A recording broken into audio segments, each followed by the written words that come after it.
کریم سے نوازا گیا ہے کہ مجھے کچھ کہنے کے لیے یہاں بٹھا دیا گیا، ورنہ پیر صاحب کی موجودگی اور ان کی خوبصورت باتیں ہی آپ کی تشنگی بجھانے کے لیے کافی تھی، اور ان کی زیارت سے بھی آپ مالامال ہوئے۔ اللہ ان کو عمر خضر عطا کرے، اور جہاں جہاں بھی روشنی کے چراغ ہیں اس دھرتی اور اس زمین پر، اللہ انہیں سلامت رکھے۔ چونکہ یہ زمین بھانج تو نہیں ہوئی اور اہل کمال سے یہ خالی بھی نہیں ہوئی، ایسے لوگ نایاب نہیں ہیں لیکن کامیاب ضرور ہیں۔ بہت تھوڑے لوگ ملتے ہیں جو قوم کے مزاج کے مطابق نہیں، ضرورت کے مطابق دوا دیتے ہیں۔ آج کل حکیم ایسے ہیں جو قوم کی ضرورت نہیں دیکھتے، قوم کی خواہش دیکھتے ہیں۔ تو یہ مشکل کام ہوتا ہے کہ قوم کڑوی دوائی نہ لینا چاہے لیکن شفا اس کی اسی میں ہو تو اس کو وہ دوائی اسرار سے دی جائے۔ تو جہاں جہاں ایسے خوش خصال لوگ اور بابرکت وجود پائے جاتے ہیں تو ان کے لیے دل سے دعا نکلتی ہے۔ میں اصل چونکہ حضرت سے ایک بہت گنا گہرا ربط و رشتہ رکھتا ہوں تو ان کی موجودگی میں کچھ زیادہ کہنا اس لیے بھی مناسب نہیں سمجھتا، ورنہ وہ کیا کسی نے کہا تھا کہ مت ساحل ہمیں جانو، پھرتا ہے فلک برسوں، تب خاک کے پردے سے انسان نکلتے ہیں۔ آج کی یہ تقریب جس میں میں اور آپ حاضر ہوئے، آقا کریم علیہ السلام کی بارگاہ میں عقیدتوں اور محبتوں کے پھول پیش کرنے اور سلام عقیدت پیش کرنے کے لیے منعقد ہوئی، اور حضور کی سیرت کے پھول جو ہماری زندگی میں خوشبو پھیلائیں، ان سے اپنے ہم نظام حیات کو معطر کریں اور اپنے اندر کی روشنی کا ساماں کریں، وہ چراغ روشن کر کے اپنے لیے منزل کا سفر تسلسل کے ساتھ جاری رکھنے کے عزم کے ساتھ آگے بڑھتے رہیں۔ جس طرح میرے حضور کی صورت بے مثال ہے، ایسے میرے حضور کی سیرت بھی بے مثال ہے۔ اللہ نے وہ جمال جو محبوب کو دیا اور وہ خوبصورت حضور علیہ السلام کا چہرہ نور، جس کے وارث سعدی شیرازی نے کہا تھا کہ کشفت دجا بے جمالہ، کہ ان کا چہرہ انور ایسا ہے جب وہ اندھیروں میں چمکتا ہے تو ظلمتیں دور ہو جاتی ہیں۔ کشفت دجا بے جمالہ، بلکہ میں کہتا ہوں یہ سعدی علیہ رحمہ کی ربائی پوری نعت ہے۔ اس میں حضور علیہ السلام کے فضائل، حضور کے خصائل اور حضور کے شمائل بیان کیے گئے۔ یہ تینوں پہلو ہیں۔ بلغ العلا بکمالہ، اس میں حضور کی فضیلت بیان کی گئی۔ کشفت دجا بجمالہ، اس میں حضور کی صورت بیان کی۔ پھر آگے کہا حسنت جمیع خصالہ، ان کی ہر خو و خصلت اور ان کی ہر عادت کریمہ اور ان کا ہر طرز حیات خوبصورت ہے۔ اچھا، ان تین مصروں پر سعدی کا مضمون ختم ہو گیا، چونکہ یہاں حضور کی بارگاہ میں نذرانہ انہوں نے پیش کرنا تھا، تو ان تینوں پہلوؤں کو بیان کر دیا، اور بیان اتنی خوبصورتی سے کیا، ایسا رنگ اور ایسا جمال لفظوں میں کہ حرفوں سے شہد ٹپکتا دکھائی دیتا ہے۔ تو کہا کہ بالغ العلا بکمالہ، وہ بلندیوں کو پہنچے اپنے کمال سے، کشف الدجا بجمالہ، ان کے جمال نے اندھیرے دور کر دیے، حسنت جمیع خصالہ، ان کی ہر خو و خصلت با کمال ہے، حسین اور جمیل ہے۔ تو مضمون مکمل ہو گیا، تو قلم بھی رک گیا۔ اب سعدی بے چین ہیں کہ ربائی تو 4 اشعار پر مشتمل ہوتی ہے، 4 مصروں پہ مشتمل ہوتی ہے، تو 3 مصروں پہ مضمون مکمل ہو گیا، تو پھر اس زور سے، اس انداز سے کوئی مصرع لایا جائے۔ تو مشق سخن کرتے رہے، رات بیت گئی، دن بیت گیا، پھر رات پڑی، تو اس زور کا شعر مل ہی نہیں رہا، مضمون بھی مکمل ہے۔ تو سوئے تو دیدار رسول نصیب ہوا، تو کہا سعدی کہہ کیوں نہیں دیتے صلو علیہ وآلہ، جس کے چہرے سے ظلمتیں بھاگ جائیں، جس کی ہر خو و خصلت خوبصورت ہو، اور جس کو بلندیاں نصیب کر دی جائیں، تو پھر اس پہ درود نہیں پڑیں گے تو کیا پڑیں گے؟ تو اب جو چوتھے شعر کا مضمون ہے وہ پہلے 3 اشعار سے مختلف ہے، لیکن 3 اشعار کا نتیجہ یہی ہے کہ جو اتنا باکمال ہو اس پہ درود پڑے۔ بلغ العلا بکمالہ، کشف الدجا بجمالہ، حسنت جمیع خصالہ۔ تو پھر بولو نا صلو علیہ وآلہ، تو پھر ان پہ کیوں درود پڑیں گے، ان پہ کیوں سلام پیش نہیں کریں گے؟ اللہ اکبر۔ تو حضور پر اور حضور کی آل پر درود پڑھنے کی تلقین کر کے اس ربائی کو مکمل کر دیا گیا۔ تو ان کو جس طرح جمال صورت بخشا گیا، ان کو جمال سیرت بھی بخشا گیا۔ جس طرح میرے حضور کی صورت جیسی صورت کسی نے کی نہیں، میرے حضور کی سیرت جیسی سیرت بھی کسی کی نہیں۔ 63 سالہ زندگی کا ایک ایک لمحہ محفوظ ہے۔ اس وقت دنیا کے اوپر آپ ڈھونڈ لیں، کسی شخص کی سیرت اور اس کی زندگی اتنی واضح آپ کو نہیں ملے گی کہ اس کی زندگی کا ایک ایک لمحہ محفوظ ہو۔ میرے حضور کی صورت کا عالم یہ ہے کہ حضور کی مبارک داڑھی میں سفید بال کتنے تھے اور حضور کے سر انور میں سفید بال کتنے آئے، صحابہ نے وہ بھی گن کے بیان کیا جب صورت بیان کرنے پہ آئے۔ اور جب بات سیرت کی آئی تو میرے محبوب علیہ الصلوۃ والسلام کے لباس کے رنگ سے لے کر کے حضور علیہ السلام کی ہر خو و خصلت کو بیان کیا اور کائنات کے سامنے رکھ دیا کہ ان کی ایک ایک ادا، محبوب کریم کا ایک ایک طرز زندگی اور ایک ایک انداز حیات خوبصورت تھا اور ہمارے لیے بہتر نمونہ ہے۔ اور اللہ نے اپنے محبوب کی زندگی کی قسم کی ہے کہ وہ زندگی اتنی خوبصورت ہے، اس کا ہر لمحہ صدیوں پہ بھاری ہے، اور اس ایک ایک لمحہ حیات پہ جان وارنے کو جی چاہتا ہے۔ اللہ کے محبوب علیہ الصلوۃ والسلام کی مبارک سیرت اور حضور کی حیات طیبہ جس پہ قسم کی گئی، اور 40 سالہ اعلان نبوت سے قبل حضور کی زندگی، اعلان نبوت کے بعد کا ایک دور ہے اور ایک اعلان نبوت سے قبل کا دور ہے۔ میں آپ سے عرض کروں کہ کل زندگی حیات ظاہری جو میرے حضور نے پائی وہ 63 برس تھی نا، اور ذمہ حضور کے کیا تھا؟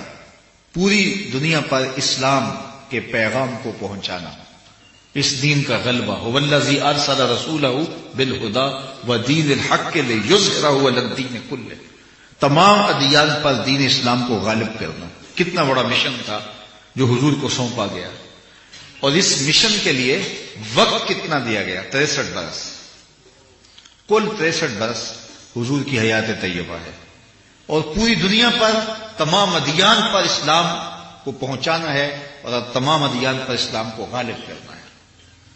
اب اس میں 40 سال تک میرے حضور نے اعلان نبوت نہیں کیا، پھر اس کے بعد 23 سال باقی بچے، تو ان 23 سالوں کے اندر پہلے 13 سال جو مکی ادوار ہے، یہ تو کفار کی مزاحمتوں کا مقابلہ کرتے اور دکھ سہتے، تکلیفیں جھیلتے، اذیتوں کا مقابلہ کرتے، مقاومتیں سہتے گزار دیے. باقی 10 سال بچے. ان 10 سالوں کے اندر 27 جنگیں لڑی ہیں. 27 جنگیں. 302 کا ایک مقدمہ زندگی میں پڑ جائے آدھی زندگی کھا جاتا ہے. 27 جنگیں لڑی ہیں ان 10 سالوں میں. لیکن 10 سال کا نتیجہ کیا ہے؟ آپ جانتے ہیں 950 سال عمر تبلیغ حضرت نوح علیہ السلام کی. ویسے 1350 سال زندگی پائی ہے، لیکن عمر تبلیغ ہے 950 سال.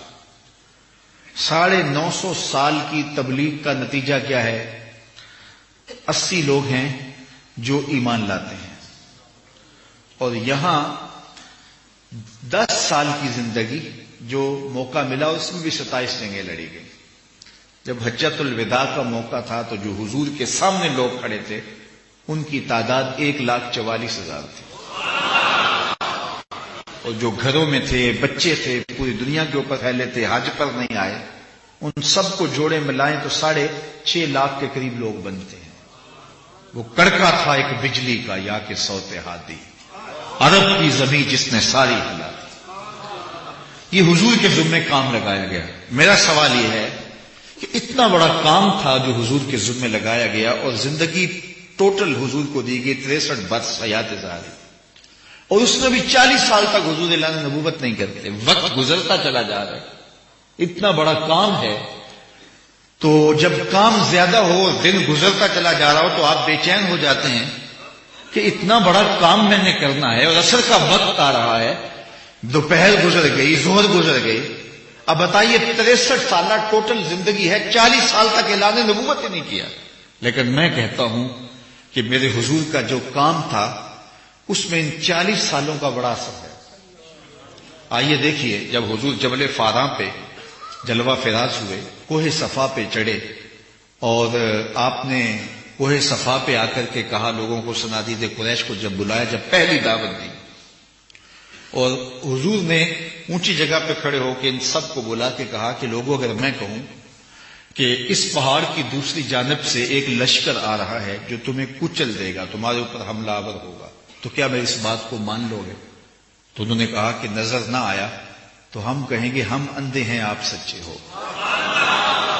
ہم نے آپ کو کبھی جھوٹ بولتے نہیں دیکھا. ہمیں اپنی نظروں پہ شک تو ہو سکتا ہے، آپ کے قول کی صداقت پر ہمیں کوئی شک نہیں ہے. اللہ اکبر. تو یہ میرے حضور نے جب فرمایا تو فرمایا کہ اگر میری صداقت پہ تمہیں اتنا یقین ہے، اتنا ایمان ہے، تو پھر مان لو کہ اللہ ایک ہے، وحدہ لا شریک ہے، میں اس کا نبی ہوں. تو ابو لہب نے فوراً بات کاٹتے ہوئے کہا، تبا لک ہنالک سائر اليوم الہذا جمعتنا. کیونکہ جو مکار لوگ ہوتے ہیں وہ فوراً بول پڑتے ہیں کہ موقع نہ لوگوں کو سوچنے کا بھی نہ ملے. تو ایک لمحے کے تاخر کے بغیر اس نے کہا تبا لک ہنالک سائر اليوم، معاذ اللہ، سخت ترین جملہ کہا. تو اللہ تعالیٰ کے قہر و غضب کا کوڑا برسا، تبت یدا ابی لہب وتب، ظالم تیرے دونوں ٹوٹ جائے. سب نے بیک زبان ہو کے کہا تھا کہ آپ سچے ہیں، صادق ہیں، امین ہیں. یہ الگ بات ہے کہ وقتی طور پہ وہ بول پڑا اور اس نے انکار کر دیا، لیکن سارے سوچنے لگے جو کل جھوٹا نہیں تھا وہ آج بھی جھوٹا نہیں. جب نجاشی کے دربار میں یا ہرکل کے دربار میں، مجھے صحیح یاد نہیں پڑ رہا، حضرت جعفر تیار گئے، غالباً نجاشی کا دربار ہی تھا، تو وہاں اس نے جو سوال کیے نجاشی نے، تو اس نے ایک سوال یہ کیا تھا کہ قریش جب پہلے گئے اور کہا یہ ہمارے بگوڑے ہیں اور آپ ان کو بھیجو، تو اس نے قریش کو ایک سوال کیا تھا کہ جب انہوں نے اعلان نبوت نہیں کیا تھا تو اس وقت تمہارا ان کے بارے میں کیا خیال تھا، کیا رائے تھی؟ تو انہوں نے کہا کہ ہم صادق امین کہتے تھے. تو کہا جو کل سچا تھا وہ آج بھی سچا تھا. تو وہ 40 سال میرے حضور کی صداقت اور حضور علیہ السلام کی سچائی پر دلیل بنے، اور پھر لوگوں کے ذہن میں یہ بات پیدا ہونے لگی کہ ایسی پاکیزہ ذات کو ماننے کے بغیر چارہ نہیں. اگرچہ پہلے غلام مانے، کمزور لوگوں نے مانا، پھر طاقتور لوگ بھی آنے لگے. یہ تھی میرے حضور کے کردار کی طاقت. حضرت شاہ نقشبند بخاری علیہ رحمہ فرماتے ہیں جس شخص کی خاموشی فائدہ نہیں دیتی اس کی تقریر بھی فائدہ نہیں دیتی. یہ کتنا معنی خیز جملہ ہے. تو میرے حضور کی 40 سالہ خاموشی نے وہ طاقت فراہم کی اپنے مشن کو کہ پھر اس کے بعد جو 23 سالہ حضور علیہ الصلوۃ والسلام کی پھر تقریر تھی اس کی موہیت بنی. مجھے اور آپ کو اپنے کردار کو حضور کی سیرت کی روشنی میں پاکیزہ کرنے کی کوشش کرنی چاہیے. ہمارا زیادہ زور گفتار پہ ہوتا ہے، لیکن دیکھیے اتنا بڑا کام میرے حضور کے ذمہ تھا اور پوری دنیا پر اسلام کے پیغام کو پہنچانا تھا، تمام ادیان سے دین اسلام کو غالب کرنا تھا. لیکن اس کے باوجود حضور 40 سال تک صرف اپنا کردار لوگوں کے سامنے رکھا اور اس کردار کی چمک تھی کہ لوگ حضور علیہ الصلوۃ والسلام کے قریب ہونے لگے اور ان کی ظلمتیں دھلنے لگی اس کردار کی چمکتی روشنی سے. تو آج میں اور آپ اپنے آقا و مولا کی زندگی کو اپنے اوپر اس طرح سے پہن لیں، ان کے شب و روز کی روشنیوں سے اپنے اندر کے اندھیرے یوں دور کر لیں کہ ہمارا وجود حضور کی سیرت کا عکس دکھائی دے. ہے مسے خام تو اس طرح سے کندن کر لو، ہے مسے خام تو اس طرح سے کندن کر لو. قرآن نے جن کاموں سے روکا ہے میرے حضور رکے ہیں، اور جن کاموں کا حکم دیا ہے میرے حضور کا عمل اس کی مطابقت میں تمہیں نظر آئے گا. اللہ اکبر. قرآن بہترین لاحہ عمل ملے گا. اچھا، کسی کی سیرت کو، کردار کو دیکھنے کا بہترین آئینہ کیا ہوتا ہے؟ ایک شخص دوستوں کے ساتھ ہنس ہنس کے باتیں کرتا ہے، گاہک کے ساتھ اس کی ڈیلنگ بہت اچھی ہے، گفتگو لہجہ بڑا اس کا نرم ہے، شیریں ہے، تو اس سے آپ اندازہ کر سکتے ہیں کہ یہ بہت خلیق آدمی ہے. ہو سکتا ہے اس کی یہ کاروباری مجبوری ہو. دوستوں میں گپ شپ کے ماحول میں بہرحال اسے کوئی شگفتگی کا اظہار کرنا ہی پڑے گا.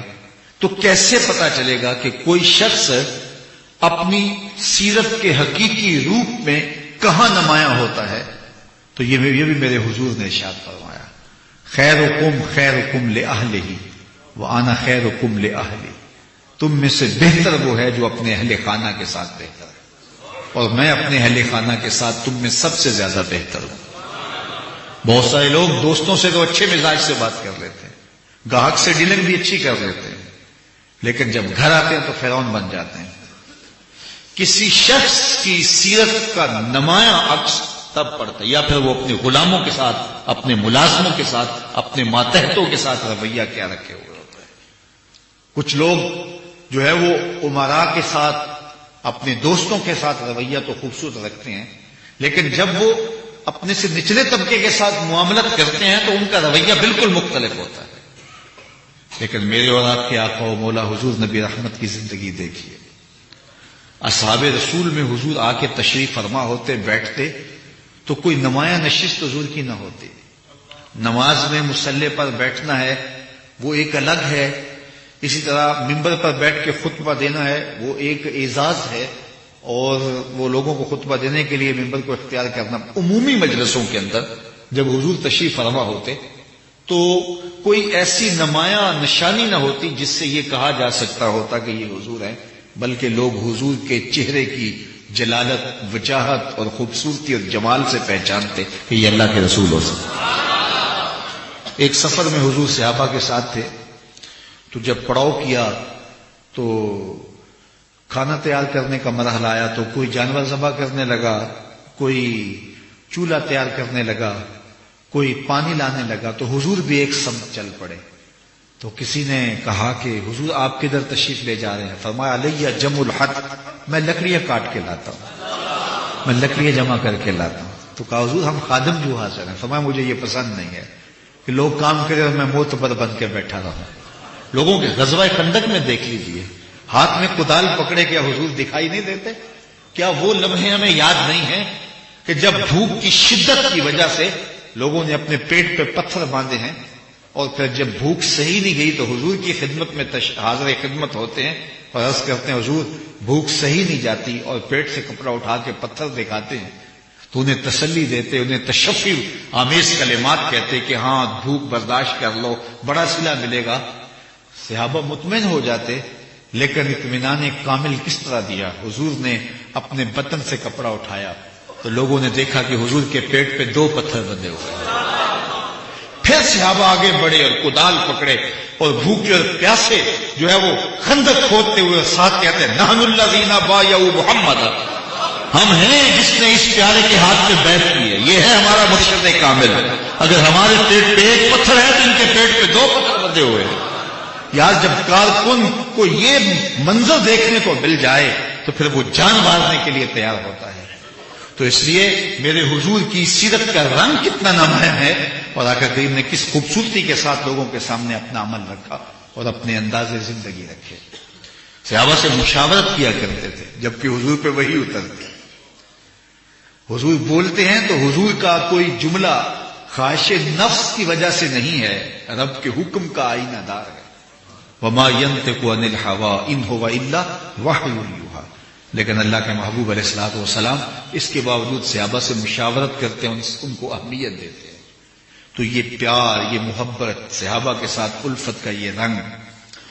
مدینہ المنورہ میں ایک خاتون تھی جس کا توازن عقلی ٹھیک نہیں تھا. ایک دن وہ حضور کی خدمت میں حاضر ہوئی اور کہا میں نے آپ سے کوئی بات نہیں کرنی ہے. فرمایا پھر کیجئے. کہا یہاں نہیں کرنی. کہاں کرنی ہے؟ کھلی جگہ تھی. کہا وہاں آپ سے کوئی باتیں کرنی. کڑکتی دھوپ میں حضور کو کھڑا کر دیا. اللہ اکبر. عرب کی چل چلاتی دھوپ، حضور کا نازک بدن، کار نبوت کی اہم ذمہ داریاں، لیکن اس نے حضور کو کھڑا کر لیا. اپنی باتیں سنانے لگی. حضور سننے لگے. 2 4 10 20 لمحے گزرے، گھنٹے گزر گئے. حضور سن رہے ہیں. مردوں کی نسبت عورتوں کی باتیں ویسے بھی طویل ہوتی ہیں، پھر سننے کو حضور مل جائے تو پھر کون بات کو مختصر کرے گا؟ وہ کسی نے کہا تھا نا، اسی شوق میں کی ہیں تجھ سے 1000 باتیں، اسی شوق میں کی ہیں تجھ سے 1000 باتیں، تیرا حسن تیرے حسن بیاں تک دیکھوں. اس نے جو باتیں چھیڑی حضور سن رہے ہیں توجہ سے، انہماک سے. اور یہ بڑا مشکل ہوتا ہے، ہم بھی اس مرحلے سے گزرتے ہیں. تو جب بے مقصد باتیں ہوں اور پھر سننا، پھر اللہ کے محبوب سن رہے ہیں. کئی گھنٹے صحابہ کو غصہ بڑا آ رہا ہے، لیکن کہہ کچھ اس لیے نہیں سکتے کہ حضور خود سن رہے ہیں. جب وہ عورت اپنی باتیں مکمل کر کے جانے لگی تو صحابہ میں سے کسی نے آگے بڑھ کے کہا کہ حضور اس عورت کا تو توازن عقلی ٹھیک نہیں ہے. لوگ اس کو دیکھ کے راستہ بدل لیتے ہیں. یہ جس سے باتیں شروع کر دیتی ہے پھر جان نہیں چھوڑتی. اس کا توازن عقلی ٹھیک نہیں. تو حضور آپ کا وقت قیمتی، بدن نازک، کار نبوت کی اہم ذمہ داریاں آپ کے مبارک کندھوں پہ، اور آپ اس عورت کی اتنی باتیں سنی. ایسی ویسی عورتوں کی باتیں نہ سنا کریں. تو حضور اس کی تو کوئی سننے کے لیے تیار نہیں پورے مدینے میں. تو میرے حضور نے فرمایا عمر، پورے مدینے میں اس کی کوئی نہیں سنتا، میں بھی نہ سنوں. اور اس کو آواز دے کے کہا بڑھیا جب دکھڑے زیادہ ہو جائیں جہاں مرضی کھڑا کر کے دکھڑے سنا لیا کر. ایک توئیوں تے ہیں میریاں آساں دا سہارا، ایک توئیوں تے ہیں میریاں آساں دا سہارا، دس کنوں کراں جے تینوں نہ کراں یاد. پھر کیوں نہ ان کا ذکر کریں، کیوں نہ ان کی باتیں کریں. سارے دکھوں کا مداوا ہی وہ ہیں، سارے امراض کا علاج ہی وہ ہیں، پریشانیوں کا حل ہی وہ ہیں، امت کا سہارا وہ ہیں. اللہ اکبر. تو حضور علیہ الصلوۃ والسلام شفقت فرماتے. کبھی حضور تشریف لے جا رہے ہوتے تو بچے کھیل رہے ہوتے. یہ میری حضور کی سیرت کے رنگ ہیں جو ہمارے میں نہیں پائے جاتے. ہم تو جب گھر سے نکلتے ہیں تو ہٹو بچو پیچھے ہٹ جاؤ، جس طرح شبیہ ذوالجناح برآمد ہو رہا ہے. تو میاں اللہ کے محبوب تشریف فرما ہوتے ہیں، بچے کھیل رہے ہیں، اللہ کے محبوب ہاتھ پھیلا کے بیٹھ جاتے ہیں اور بچوں کہتے ہیں کتار بنو اور دوڑ کے میرے سینے سے لگو، جو پہلے آئے گا میں اس کو یہ نام دوں گا. اور بچے دوڑتے ہیں، کوئی کندھوں سے لپٹ جاتا ہے، کوئی بازو سے لپٹ جاتا ہے، کوئی سینے سے لپٹ جاتا ہے. اللہ اکبر. یہ میرے حضور علیہ الصلوۃ والسلام کا انداز زندگی ہے، یہ میرے حضور علیہ السلام کا طریقہ ہے یاد. تو اپنے رویوں میں وہ نرمی پیدا کریں، اپنے رویوں میں وہ پیار پیدا کریں. مخلوق خدا کے ساتھ شفقت کا انداز آپ کو قریب، لوگوں کو آپ کے قریب کرے گا. تو اپنے گھروں کے اندر اپنے بچوں کو ٹائم دیں، اپنے بچوں کو وقت دیں، ان کی بات سنیں اور ان کو حضور علیہ الصلوۃ والسلام کی سیرت کے واقعات جو مختصر ہیں ان کو ضرور سنائیں. آقا کریم نے کس طرح یتاما کے ساتھ اس نے سلوک کیا، حضور نے غرباء کے ساتھ اپنے رویے کتنے خوبصورت رکھے، بچوں کے ساتھ حضور کا حسن سلوک، اللہ اکبر، اسی طرح جوانوں کے ساتھ، بوڑھوں کے ساتھ، بوڑھوں کی تکریم اللہ کے محبوب نے فرمائی، اور فرمایا کہ جو بڑوں کی تکریم نہیں کرتا اور چھوٹوں کے ساتھ شفقت نہیں کرتا وہ ہم سے نہیں ہے۔ تو بڑے لوگ جو ہیں عمر میں، ہمارے صوفیہ فرماتے ہیں جو بڑا ہے اس کی عزت کرو اس خیال سے کہ اس کی نیکیاں زیادہ ہوں گے، اور جو چھوٹا ہے اس کا حیا کرو کہ اس کے گناہ کم ہوں گے۔ تو بڑے کی بھی تکریم اور چھوٹے کے ساتھ بھی شفقت کا حکم دیا گیا۔ اور آقا کریم علیہ الصلوۃ والسلام کی زندگی دیکھ لیجیے اور ایک ایک لمحہ حیات دیکھ لیجیے کہ حضور علیہ السلام نے کس طرح بڑوں کے ساتھ محبت کا اظہار فرمایا، ان کو تکریم دیتے، اور بچوں کے ساتھ بھی جو ہے وہ حضور کی شفقت کا انداز تھا۔ جب کوئی چیز حضور کی خدمت میں کوئی پیش کرتا تو آقا کریم علیہ الصلوۃ والسلام اس کو دائیں جانب جو بیٹھے ہوتے ان کو دیتے، اور جو ہے وہ چھوٹا بچہ جو ہوتا اس کو حضور علیہ السلام عطا کرتے۔ یہ حضور کا مزاج تھا۔ اور لوگ بھی جب حضور علیہ السلام کی خدمت میں نذرانے پیش کرتے، ان کے باغوں میں جب پھل پکتا تو پہلا پھل توڑ کر حضور کی خدمت میں پیش کرتے۔ پہلے پھل کو عربی میں باکورہ کہتے ہیں، تو وہ باکورہ حضور کی خدمت میں لا کے پیش کرتے۔ آج بھی اہل نسبت کے ہاں یہ تسلسل موجود ہے کہ وہ پہلی کمائی، پہلی تنخواہ، پہلا جو ہے وہ جو ان کو برکت نصیب ہوتی ہے تو وہ بزرگوں کو پیش کرتے ہیں، مساجد میں دیتے ہیں، مدارس میں دیتے ہیں۔ تو وہ اس پہلی چیز کو، پہلے پھل کو جو ہے وہ اچھے کام میں، اچھے مصرف میں لاتے ہیں۔ تو صحابہ کا بھی یہ مزاج تھا کہ اپنے باغوں میں پکنے والا پہلا پھل توڑتے تو وہ حضور کی خدمت میں پیش کرتے۔ بلکہ مدینہ المنورہ میں ایک صاحب تھے جن کا نام ظاہر بتلایا جاتا ہے، اور وہ بڑے مزاحیہ مزاج تھے۔ حضور مزاح بھی کر لیتے تھے صحابہ سے۔ ہم تو ہر وقت جلال میں رہتے ہیں، غصے میں رہتے ہیں کہ پتہ نہیں اس سے معذوب ختم ہو جائے گا۔ حضور مزاح بھی کرتے تھے، حضور ہنسی بھی فرما لیتے تھے، اور ظاہر سے اتنا حضور مزاح کرتے وہ حضور سے مزاح کر لیتا تھا۔ اور کبھی حضور اداس ہوتے، صحابہ اسے ڈھونڈ کے لے آتے کہ ذرا آنا، حضور اداس بیٹھے، اور جو ہی مسجد میں داخل ہوتا حضور مسکرانے لگ جاتا۔ وہ حضور سے مزاح کرتا، حضور اس سے مزاح کرتا۔ اچھا، وہ مزاح اس کے زیادہ عملی ہوتے۔ مثال کے طور پہ مدینہ المنورہ کی منڈی میں چلا جاتا، جو نیا پھل آتا اس کو خرید کے حضور کی خدمت میں لا کے پیش کرتا، حضور بڑے خوش ہوتے، خود بھی کھاتے، صحابہ کو بھی کھلاتے، اسے دعائیں دیتے۔ 2 4 5 دن کے بعد پھر دوبارہ جاتا تو جس سے پھل لیا ہوتا ادھار لیا ہوتا، تو وہ پیسے مانگتا، اس کو بازو سے پکڑتا، حضور کے پاس لے آتا اور عرض کرتا، حضور وہ پرسوں جو پھل نہیں کھایا تھا یہ اس کے پیسے مانگ رہا ہے۔ تو حضور ارشاد فرماتے ہو تو نے مجھے تحفہ نہیں دیا؟ عرض کی حضور غریب آدمی ہوں، تحفہ کیسے دیتا؟ پھل آیا تھا، میں نے کہا سب سے پہلے حضور ہی کھائیں۔ تو آقا کریم پیسے بھی دیتے، پھر دوبارہ دعائیں دیتے، ادھار پھل کھلا دیتا اور 2 مرتبہ دعائیں لے جاتا۔ اللہ اکبر۔ اور ایک حضور علیہ الصلوۃ والسلام کا ایسے ہی خادم تھا، اللہ اکبر، اس کا یہ ظاہر کا لقب حمار تھا، اور اللہ کے محبوب ان سے بہت زیادہ پیار کرتے تھے۔ شراب کی بھی حرمت نہیں آئی تھی تو اس وقت کچھ لوگ شراب پیتے تھے تو یہ بھی شراب پیتے تھے۔ تو جب حرمت آ گئی تو وہ غالب نے کہا نا چھٹتی نہیں یہ کافر منہ سے لگی ہوئی، تو اتنا آسان کام تو نہیں تھا، لیکن لوگوں نے چھوڑ دی۔ لیکن ان سے ایک دن غلطی ہو گئی، انہوں نے شراب پی لی، بخاری کی روایت ہے اور بھی کتب حدیث میں موجود ہے۔ تو حضور علیہ السلام کو پتہ چلا، تو پیار اپنی جگہ پہ ہے لیکن شریعت کی حد کو توڑا ہے، میں سے کوڑے مارے جائیں۔ تو شریعت کی حد کے اوپر نافذ کی گئی۔ کچھ عرصہ گزرا، پھر کسی دن ان سے جو ہے وہ کوتاہی ہو گئی، تو پھر دوبارہ ان پر کوڑے مروائے گئے۔ تو محبت اپنی جگہ لیکن حد شرعی کا نفاذ ہوتا ہے۔ تو ایک مرتبہ پھر ان سے تیسری مرتبہ جب ہوا نا، تو جب ان کو کوڑے مارے جا رہے تھے تو کسی نے کہا اللہ اس پہ لعنت کرے کہ اللہ کے محبوب اتنا پیار کرتے ہیں اور یہ بار بار یہ عمل کرتے ہیں۔ تو بس یہ بات حضور نے سنی تو چہرے پہ جلال آ گیا۔ فرمایا اگر اس نے شراب پی تو میں نے کوڑے نہیں مروائے، خبردار اس پہ کوئی بات کی، یہ وہ شخص ہے جو اللہ اس کے رسول سے پیار کرتا ہے، اللہ اس کا رسول اس سے پیار کرتا ہے۔ اللہ اکبر۔ تو حضور محبت فرماتے تھے۔ اس طرح ایک اور حضور کے خادم تھے اور وہ دیہات میں رہتے تھے، اور آقا کریم ان سے بھی مزاح کرتے تھے۔ اچھا، وہ کیا کرتے تھے؟ اپنے دیہات کی ترکاریاں لا کے مدینہ المنورہ میں بیچتے، گھاس وغیرہ لا کے بیچتے، اور یہاں کی چیزیں لے کر کے گاؤں میں جا کے فروخت کرتے۔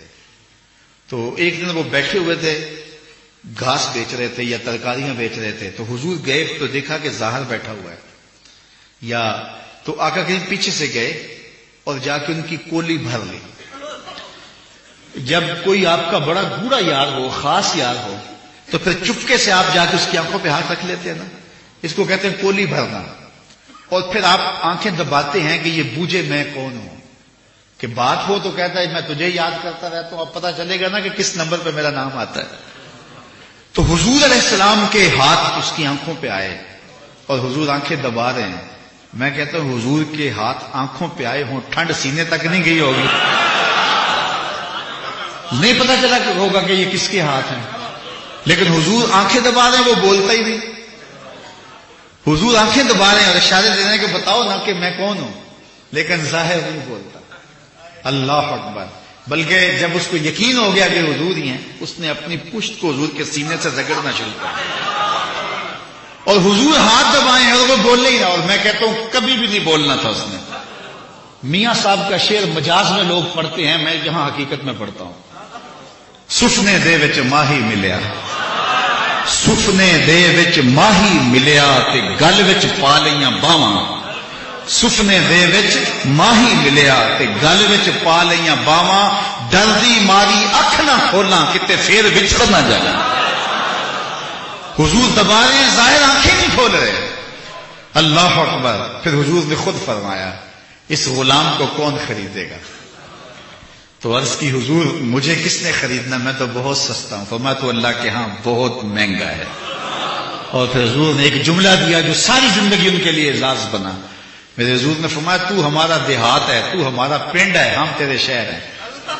تو ہمارا دیہات ہے، ہم تیرے شہر ہیں۔ تو یہ حضور نے ان کو اعزاز دیا۔ تو یوں پیار کرتے تھے، کوئی ہے ایسے پیار کرنے والا؟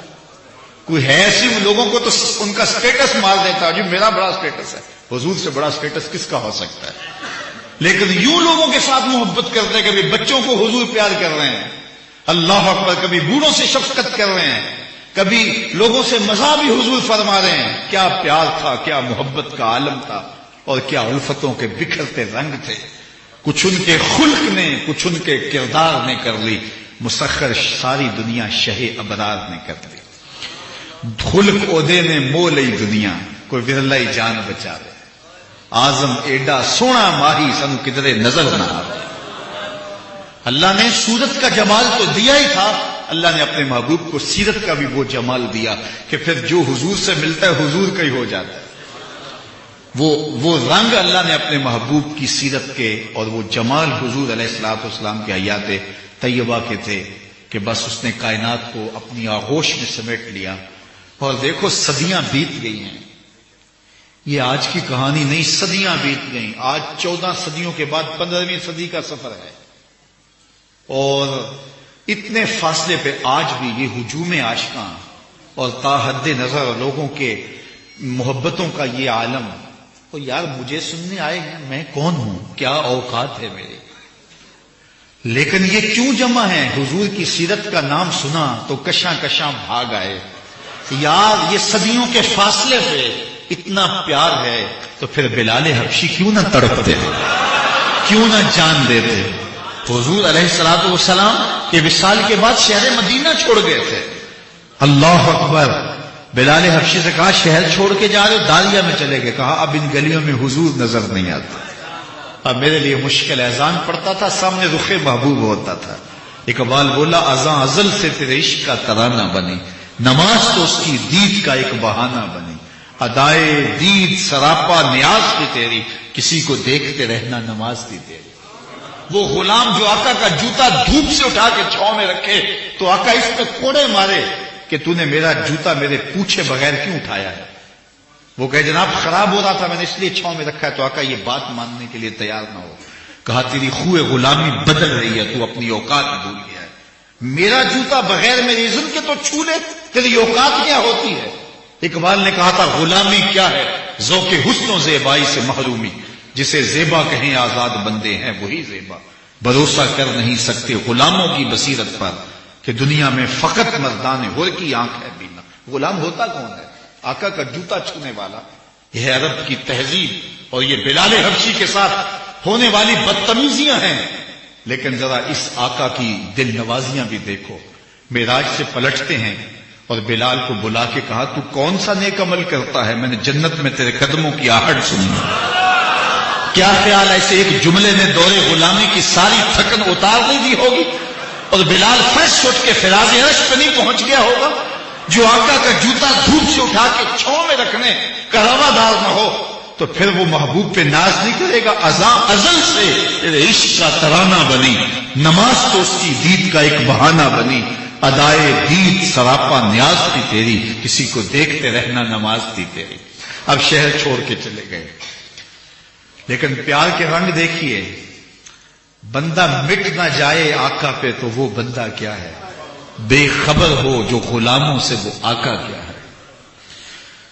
دور فاروقی میں حضور خواب میں ملے. ابن عساکر نے اپنی تاریخ میں مفصل واقعہ لکھا ہے اور کہا ما حاضر جفت یا بلال امال کا اللہ تزورنی. بلال یہ کیا بے وفائی ہوئی، یار ہو کے ملنے بھی نہیں آتے. اللہ کو وہاں خواب میں دیدار دیا اور یہ بات کیا. اور یہ بات ذہن میں رکھیں، جس نے حضور کو خواب میں دیکھا اس نے حضور کو ہی دیکھا. ابن ماجہ سب سے حجم کے اعتبار سے چھوٹی کتاب ہے، 6 طرق سے اس میں یہ حدیث مروی ہے. میرے حضور نے فرمایا جس نے مجھے دیکھا اس نے مجھے ہی دیکھا. شیطان خواب کے اندر آ کر بھی حضور کی مثل ہونے کا دعویٰ جو جاگتے ہوئے دعویٰ کرے وہ تو شیطان کا بھی بابا لگا. یہ ہمت شیطان میں بھی نہیں ہے کہ حضور کی مثل ہونے کا خواب میں بھی دعویٰ کرے. جس نے حضور کو دیکھا اس نے حضور کو ہی دیکھا. دوسری بات بھی سن لیجئے، جس نے حضور کو خواب میں دیکھا حضور قصد، ارادے اور مرضی سے آئے. میں آپ کے خواب میں آؤں، آپ میرے خواب میں آئے، ہمیں نہیں پتا ہوگا.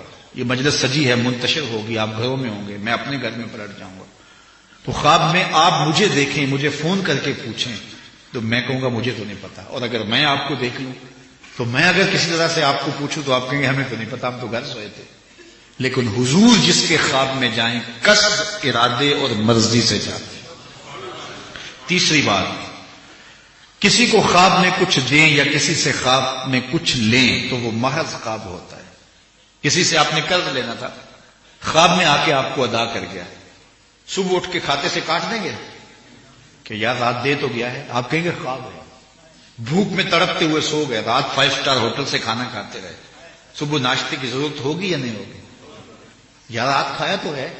آپ کہیں گے جناب خواب میں کھایا ہے. 100 بار میرے ہاتھوں میں تیرا دامن آیا، جب آنکھ کھلی تو اپنا ہی گریباں تھا. کچھ نہیں ہوتا، خواب خواب ہوتا ہے. لیکن جس نے حضور کو خواب میں دیکھا تو کیا وہ بھی محض خواب ہے؟ امام بوسیری سے پوچھیے. رات خواب میں چادر ملتی ہے، صبح اٹھتے ہیں کندھوں پہ موجود ہوتا ہے. حضور عطا کرتے ہیں تو حقیقت میں عطا کرتے. امام سخاوی نے القول البدی میں لکھا، ایک شخص حضور کے روضے پہ حاضر تھا اور کیا کہتا ہے، انا ضیفک، میں آپ کا مہمان ہوں اور آپ کے ہوتے ہوئے میں نے کسی اور در پہ نہیں جانا. آقا جی میں تیرا ہو کے خیر منگا در در تک، مریل کتا کیوں اخواواں ایڈے بخنا والتا. اور وہ تو کھڑے حضور کے روتے. اور میرے امام بولے کون دیتا ہے دینے کو منہ چاہے، دینے سچا ہمارا کوئی دیتا بھی تو نہیں نا. اور چند ٹکڑے اگر کوئی جھولی میں ڈال بھی دے تو ساری زندگی ذلیل کرے گا، ساری زندگی جتلاتا رہے گا. عارف عبد المتین نے تو یہاں قلم توڑ دیا. اور جتنے بھی سہارے ہیں سبق کرتے ہیں، اور جتنے بھی سہارے ہیں سبق کرتے ہیں. عزت نفس بڑھاتا ہے سہارا تیرا، ہر آسرا کمزور کرتا ہے. کسی چودھری کا مانگت ہو تو سر اٹھا کے چل سکتا ہے کہ میں فلمان چودھری کا کمی ہوتا ہوں. کسی جو ہے وہ سرمایہ دار کا مانگت ہو تو سر اٹھا کے چل سکتا ہے کہ میں فلاں سرمایہ دار کا نوکر ہوں اور میں اس کے در کا کھاتا ہوں. اور جس کو خیرات مدینے سے ملی ہو، اسی لیے میرے امام بولے ٹھوکریں کھاتے پھرو گے ان کے در پہ پڑ رہو. قافلہ تو اے رضا اول گیا آخر گیا. اور وہ کھڑے حضور کے روضے پہ اور کیا کہتا ہے، انا ضیفک، میں آپ کا مہمان ہوں. امام سخاوی لکھتے یہ کہتے کہتے آنکھ لگ گئی. کیا دیکھتا ہے کہ حضور جلوہ فراز ہوئے، دائیں ہاتھ میں روٹی تھی، عطا کرتے میں خود لے لے. کہتے بھوک کی شدت اتنی تھی، اتنی کڑاکے دار بھوک لگی تھی، میں نے خواب میں کھانی شروع کر دی. اب یاد ہی کھائی ہوگی کہ میری آنکھ کھل گئی. جب آنکھ کھلی تو دوسرا آدھا ٹکڑا میرے ہاتھ میں موجود تھا. اگر حضور عطا کریں تو حضور ہی عطا کریں. اللہ اکبر. تو جس نے حضور کو خواب میں دیکھا اس نے حضور کو ہی دیکھا، حضور نے قصد، ارادے اور مرضی سے اس کو نوازا۔ تیسری بات، حضور نے جو عطا کیا حقیقت میں عطا کیا۔ چوتھی بات بھی سن لیجیے، اور یہ صحیح بخاری کی روایت ہے، من رآنی فی المنام فسیرانی فی الیقظہ۔ حضور نے فرمایا جس نے مجھے خواب میں دیکھا ان قریب جاگتے بھی دیکھ لے۔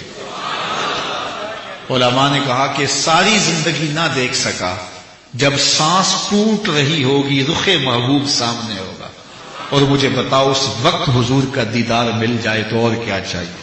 سوکھا نکلے سا ظہوری، سوکھا نکلے سا ظہوری، جے دیکھ لواں مکھ تیرا۔ اگر اس وقت حضور کا دیدار مل جائے تو چاہیے ہی کیا؟ تو اس وقت حضور کا دیدار نصیب ہو جائے گا، یا زندگی میں بیداری میں حضور کا دیدار۔ اور حضور کا دیدار بیداری میں کوئی معمولی دولت ہے؟ حضرت شیخ عبدالعزیز دباغ مصری الابریز میں لکھتے ہیں جس کو عالم بیداری میں حضور کا دیدار نصیب ہو گیا 2999 درجے ولایت کے فوراً طے ہو جاتے ہیں۔ اتنی بڑی دولت ہے حضور کے دیدار کی برکت سے جو بندہ مومن کو نصیب ہوتی ہے۔ اللہ اکبر۔ تو حضور علیہ الصلوۃ والسلام کے دیدار کا شرف اسے نصیب ہوتا ہے، اور وہ یہ عزت پاتا ہے اور یہ کمال پاتا ہے۔ تو اللہ کے محبوب علیہ الصلوۃ والسلام کی محبتیں، حضور علیہ الصلوۃ والسلام کا پیار، حضور کی الفتیں، اور حضور علیہ الصلوۃ والسلام کے ساتھ تعلق قاطر، یہ ہمارا وہ سرمایہ ہے کہ ساری زندگی حضور کے نام پہ گزار دیں، حق شکر پھر بھی ادا نہ ہو۔ جب ہم ان سے پیار کا دعویٰ رکھتے ہیں، ان سے محبت کے مدعی ہیں، تو پھر ہماری زندگی بتائے کہ ہم حضور کے نوکر ہیں، ہمارا طرز زندگی بتائے۔ تو حضرت بلال حبشی رضی اللہ تعالی عنہ کو خواب میں حضور کا دیدار ہوا، اور کیا کہا؟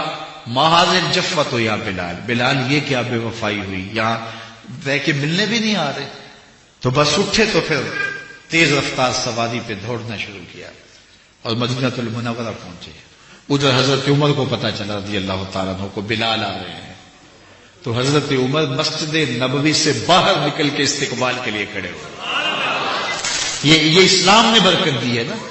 مجھے بتائیے یوں غلاموں کا استقبال بھی ہوتا ہے؟ بادشاہوں کا بادشاہ استقبال کرتے ہی ہوتے ہیں، ہمارے ایئرپورٹوں پہ روز تماشے لگے ہوتے ہیں، لیکن یہ منظر آپ نے کبھی نہیں دیکھا ہوگا۔ حضرت عمر 23 لاکھ مربع میل کے حکمران کھڑے ہیں استقبال کے لیے، اور بلال حبشی رضی اللہ تعالیٰ عنہ جب آئے تو بلال آگے بڑھ کے مصافحہ، بلال حبشی کا حضرت عمر نے آگے بڑھ کے مصافحہ کیا، کالے رنگ کے ہاتھ کو چوم کے آنکھوں سے لگا کے بولے یا بلال انت سیدنا و مولانا۔ اللہ، یہ عزت۔ اب مسجد نبوی میں گئے تو لوگوں نے سفارش کی جناب آپ اذان دیجئے، تو بلال حبشی نے کہا کہ نہیں، جب میں اذان دیتا تھا رخ محبوب سامنے ہوتا تھا، اب وہ منظر کہاں، تو مجھے مجبور نہ کرو۔ اللہ اکبر۔ اتنے میں حسنین کریمین بھی آ گئے۔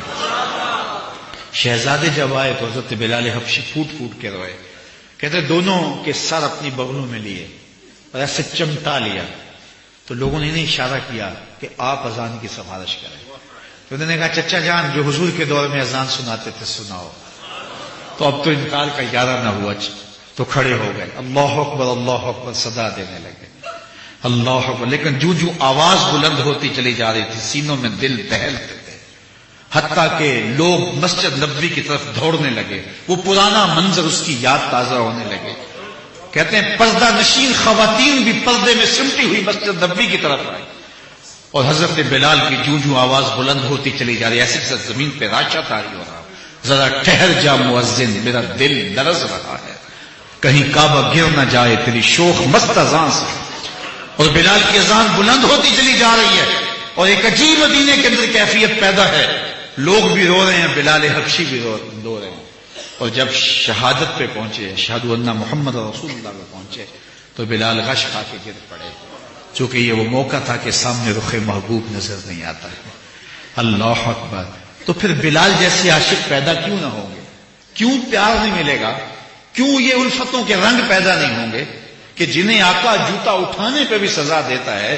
تو میرے حضور بولتے ہیں بلال میں تیرے قدموں کی آہٹ کو جنت میں سنتا رہا ہوں، تو کہاں سے پستیوں سے اٹھا کے بلندیوں پہ پہنچایا، آفتاب زندگی کی ایک شعاع اولی نور سے تیرے فلک روشن، درخشاں ہے زمین، تیری ہستی روشنی کا ایک حسین مینار ہے، ہر کرن جس کی نشان منزل دنیا و دی، تیری نظروں نے تراشے ظلمتوں سے آفتاب، پاؤں تیرے چوم کر ذرے بنے ماہ مبی، اے غریبوں کے سہارے، اے یتیموں کی مراد، محسن انسانیت تجھ سا کوئی نہیں۔ کائنات کو جتنی عزتیں محبوب کریم نے دی ہیں، میں تو ایک جملہ کہا کرتا ہوں کہ ہمارے بدن پہ اتنے بال نہیں ہیں جتنے رسول اللہ کے احسانات ہیں۔ تو پھر اس امت کو حضور کی سیرت کے رنگ میں اپنے آپ کو رنگنا چاہیے، اٹھتے بیٹھتے چلتے پھرتے حضور کی محبتوں کے رنگ میں اور حضور کی محبتوں کے روپ میں۔ دہر کو سیرت سرکار سکھا دی جائے، دہر کو سیرت سرکار سکھا دی جائے، سنگ باری کوئی کرے اس کو دعا دی جائے۔ کوئی پتھر مارے تو اس کے جواب میں دعائیں دینا، یہ میرے حضور کا ہی حوصلہ ہے۔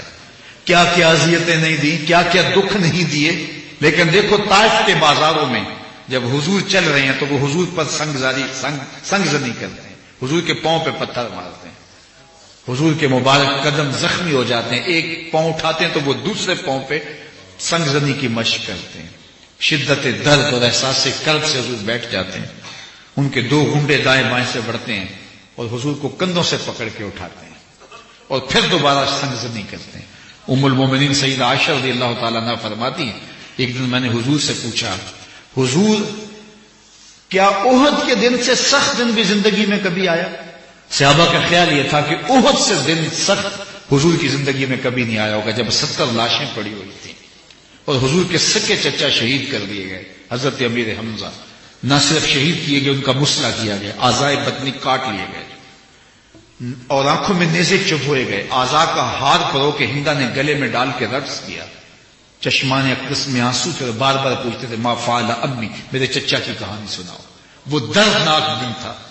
تو کہتے ہیں میں نے پوچھا کہ حضور کیا احد کے دن سے سخت دن بھی زندگی میں آیا؟ تو ہاں عائشہ، جب طائف کے بازاروں میں تیری قوم نے مجھے پتھر مارے تو یہ دن احد کے دن سے بھی سخت تھا۔ مجھے بتاؤ تو صحیح، یہ کوئی سیرت ہے؟ یہاں تو لوگ نعرہ نہ لگائیں تو خطیب ناراض ہو جاتا ہے، یہاں تو سبحان اللہ نہ کہی جائے تو ہم بگڑ جاتے ہیں، یہاں نذرانے نہ ملے، نوٹ نہ پھینکے تو کہتے ہیں تم بے ذوق ہو، تم کو ذوق ہو، تانے دیے جاتے ہیں، خطیب کیا کیا گالیاں اور کیا کیا تانے دیتا ہے، لیکن وہاں دیکھیے وہاں لوگ آگے سے پتھر مارتے ہیں، لوگ پاؤں زخمی کر دیتے ہیں، نالین خون سے بھر جاتے ہیں، اور ادھر اختیار کیا ہے؟ فرشتے کہتے ہیں آپ لب تو کھولیے، دو پہاڑوں کو جوڑ دیں گے، یہ پس جائیں گے۔ صحابہ کا اسرار ہے ساتھ والوں کا، کبھی حضور ان کے لیے بد دعا بول دیں۔ جب اسرار پہم بڑا تو ہاتھ اٹھے اور کیا کہا؟ اے اللہ میری قوم کو ہدایت دے دے۔ اللہ اکبر، یہ مجھے جانتی نہیں، جانتی ہوتی تو یہ رویہ نہ ہوتا۔ مورخ اسلام فی جلندری نے اس کا ترجمہ کیا کہ جب وہ پتھر مار رہے تھے اور میرے محبوب دعا کر رہے تھے الہی کرم کر کو سارے طائف کے مکینوں پر، الہی پھول برسا دے ان پتھر والی زمینوں پر۔ اپنے رویوں میں نرمی پیدا کیجئے، اپنی ہمسائیگی میں، اپنی رشتہ داریوں میں، اپنی دوستیوں میں اور اپنے اطراف کے اندر لوگوں کے ساتھ اپنے رویے خوبصورت رکھیے۔ میرے حضور نے تو کافروں کے ساتھ یہ رویہ رکھا، بلکہ حضور نے ایک جملہ ارشاد کیا، فرمایا مجھے ان کی نسلوں سے ایمان کی توقع ہے۔ یہ مبلغین کے لیے اس میں بڑی روشنی ہے۔ وہ ہمارا نعت خواں، ہمارا خطیب کہتا ہے مجھے فارغ کرو، تو میں کہتا تو ابھی فارغ ہونا چاہتا ہے، تو ابھی فارغ ہو جانا چاہتا ہے، میاں کوئی آخرت کے لیے بھی تو رکھ لینا۔ تو کہا مجھے ان کی نسلوں سے ایمان کی توقع ہے۔ کبھی ایسا ہوتا ہے کہ آپ کی تقریر سامعین پر اثر انداز نہیں ہوتی لیکن ان کی نسلوں تک پہنچتی ہے، اس کے اثرات وہ مرتب سامنے والوں پہ نہیں ہوتے جو آنے والی نسلوں پر مرتب ہوتے ہیں۔ اس لیے فرمایا مجھے ان کی نسلوں سے ایمان کی توقع ہے۔ اور پھر وہ وقت آیا کہ پورا طائف ایمان کے کلمے سے گونجنے لگا۔ تو یہ حضور کی اس مسلسل محنت، جد و جہد اور کد و کاوش کا نتیجہ تھا۔ اللہ حضور کی سیرت کے انوار ہماری روحوں میں اتار دے۔ اقبال کے سارے کلام کا رس نچوڑیں تو جوس یہ نکلتا ہے کہ محمد سے وفا تو نے تو ہم تیرے ہیں، یہ جہاں چیز ہے کیا لوح و قلم تیرے ہیں۔ اقبال کہتے ہیں حضور سے وفا کرو، پھر قلم بھی تمہارے ہاتھ میں دے دیں گے، تختی بھی تمہارے ہاتھ میں دے دیں گے، جو لکھنا ہوا خود ہی لکھ لینا۔ تمہاری تقدیر کے فیصلے واشنگٹن میں نہیں ہوں گے بلکہ خدا بندے سے خود پوچھے گا بتا تیری رضا کیا ہے۔